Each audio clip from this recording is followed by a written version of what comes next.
Today we're going to cover off on some clauses in the contract of sale. One in particular, it is the subject to finance clause.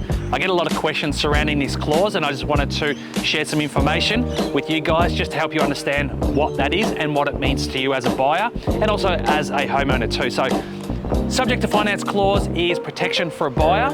What that means is they're entering into the contract of sale with you with a clause that they need to obtain their finance approval from the bank. Now, how that works for the purchaser is it gives them security just in case something goes wrong with their finance. Therefore, they have the ability to pull out of that contract and get all their money back. Now, this clause in the contract is standard across Victoria and everyone is entitled to have a subject to finance in that contract.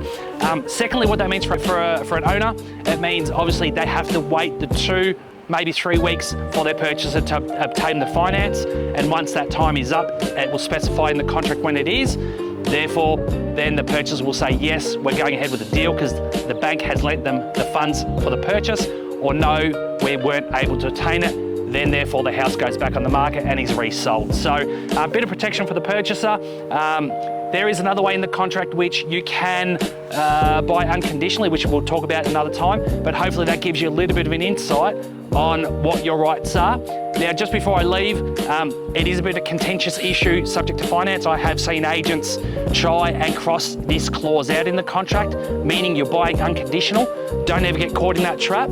Have a look over the contract. If you ever need any help with it, please, more than welcome to give me a call. In this contract specifically, it's clause number 20 in special conditions, and it will stipulate all that there. So any questions, please let me know.